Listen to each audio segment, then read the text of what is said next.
Welcome once again to Lehto's Law. Here's Steve Lehto. Michael sent me a note about a story out of California, which at first glance seems to make a lot of sense in that somebody would do this.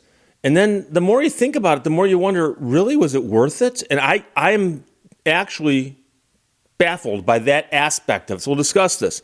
From sfgate.com, California drivers may have filled cars with bad gas for years, according to officials. And somebody is running a scheme that likely affected gas stations throughout the state of California. What kind of scheme is this, you say? Well, Ariana Binman wrote, drivers across California may have been unknowingly filling their cars with contaminated gas, which had been recovered from scrapyards for years, according to officials. And the officials unveiled a statewide scheme that's suspected to have illegally generated hundreds of thousands of dollars. So someone's vehicle gets in a wreck with a full tank of gas, taken to a scrapyard. And at the scrapyard, they go, well, we got to drain that gas out of it. What do we do with it? Oh, let's save it and sell it to somebody who will then resell it to gas stations. And that's what they say happened. Now, here's the thing.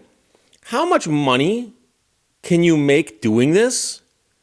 Because you're going to be having to store and then transfer and transport all this bad gas. I just find it hard to believe that the profit margins would be there doing it this way. So the company that they're saying did this is a petroleum transportation company based in Southern California, accused of siphoning fuel from wrecked and abandoned vehicles, treating it, and then selling it to multiple gas stations across the state. Now, it's unclear if any of those gas stations knew anything about this other than the fact they're just getting cheap gas. And this is from a press release from the California Department of Toxic Substances Control. Now, the company's CEO and vice president and general manager grossly profited from this widespread, sophisticated scheme from 2012 to 2021. They say it happened for 9 years. The recent criminal complaint filed against them show how widespread the alleged scheme may have been. They say that it affected communities throughout California, including disadvantaged areas like East Oakland and the Central Valley.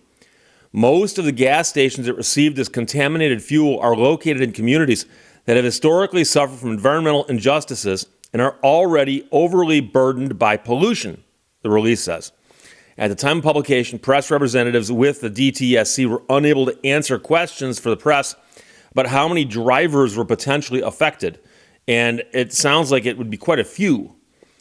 Gasoline begins to degrade in 3 to 6 months, while diesel might last longer, according to J.D. Power in a 2020 blog post on the topic. And if you unknowingly fuel your car with bad gas, it can lead to a host of problems. Your car might fail to start, or worse, stall to stop while moving since it can't process the gas correctly. That's not exactly how a mechanic or an engineer would have written that sentence, but we get your point. This fuel might also appear darker and muddier and emit a foul odor. And if it's not removed in time, it can damage the car's internal engine components. The real problem, of course, is that the fact that the gasoline appears darker and muddier won't help anybody because most people don't check the color of the gasoline going into their car. In the old days, they did. Remember those old gas pumps? I'm sure you've seen them on American Pickers or something. But the old gas pumps that were 8 feet high and had the glass globe at the top, and they'd actually pump the gas up into that and then into your car. So you could actually see the gas going into your car, and you could eyeball it and go, hey, that's good-looking gas. How's the gas looking today? Looking good. Starting in 2019, the company allegedly collected thousands of gallons of waste fuel from recycling scrapyards in Los Angeles and Monterey County. Then in November of that year, the company allegedly dropped off more than 1,700 gallons of waste fuel at a gas station in Woodland. The document continued. One gas station in Los Angeles allegedly received as much as 5,000 gallons of waste fuel, while other stations throughout Sacramento, Lemon Grove, and Poway were also affected. Used auto part shops in the Bay Area may have also played a key role, according to the complaint. The fuel company is accused of illegally treating toxic waste from a pick-and-pull location, which is a junkyard of sorts, as well as Planet Auto in Oakland, a shop near the Coliseum that promises cash for cars.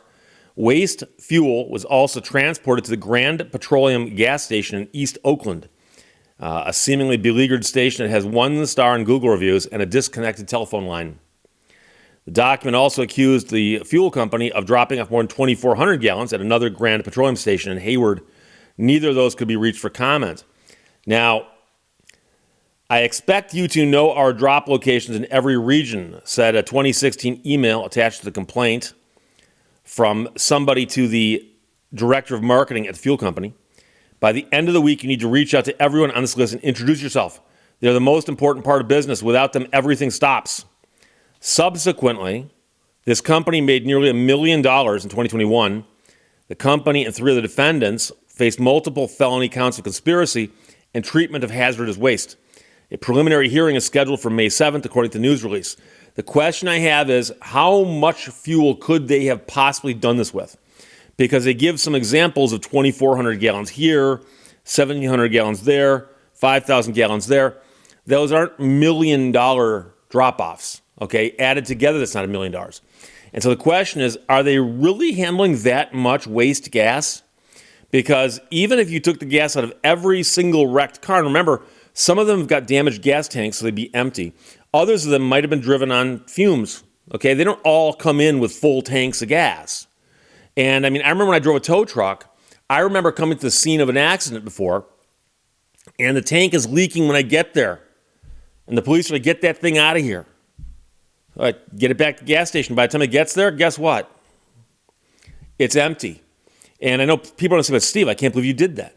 Well, when there's a police officer telling you, get that car out of here, and your job is to get that car out of here, you get that car out of here.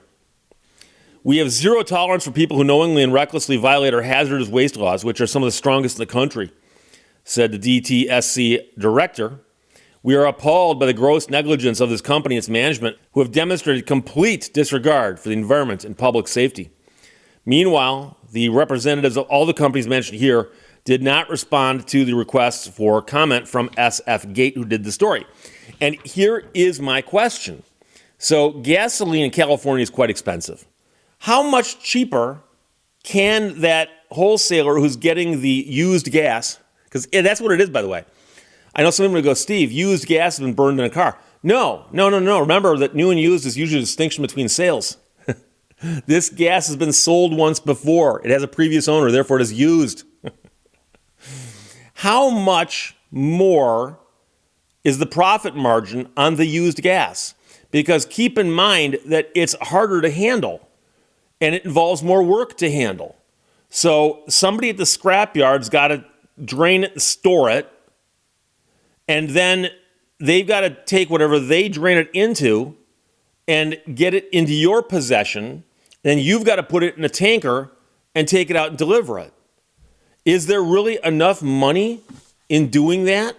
I find that hard to believe. Now, they said, like I said, 5,000 gallons, 1,700 gallons, 2,400 gallons. Okay, that's interesting. But they claim they've done it for millions of dollars cumulatively. Millions of dollars. And you start thinking about the logistics of that, because they're saying that it wasn't just one location they're getting their gas from. They're getting it from a bunch of different locations of pick and pull type places or junkyards or scrap yards, and they're doing it that way. And it just sounds like an awful lot of work for a fairly short margin, especially when you realize that it's all illegal, because as you might guess, because of the nature of the material that's being handled, there's certain laws that govern that. But then also, because of, gas taxes and so on, I suspect there's a lot of paperwork that goes into who handles gasoline at every stage. So it's not just like the guy shows up, dumps the gas in your tanks and leaves, and you just pay him. I mean, I understand that that's part of the process, but there's paperwork involved also. So I'm a little curious about whether the margins here would make sense, or if I'm missing something that made it easier for them to do what they're accused of doing. But it's a crazy story because, if you ran 6-month-old gasoline through your car and your car is still running fine, you're probably okay. But if you bought gas and within a day or two of driving, it immediately started running rough and bad, and you took your car to a mechanic who goes, dude, you got a bunch of bad gas here. In California, they would say, dude, they would. I say it a lot, but I went to law school in California. Where do you think I picked it up? So it makes you wonder. Because if you had that happen to you, now, of course, they say it stretches back 9 years.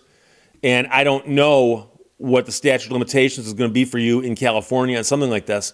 But I suspect it's shorter than that. It's probably going to be a couple of years, 3, 4 years maybe, that you could complain and say, yeah, I bought bad gas from this gas station and it forced me to have all this work done. And now you've got evidence that that's actually what happened.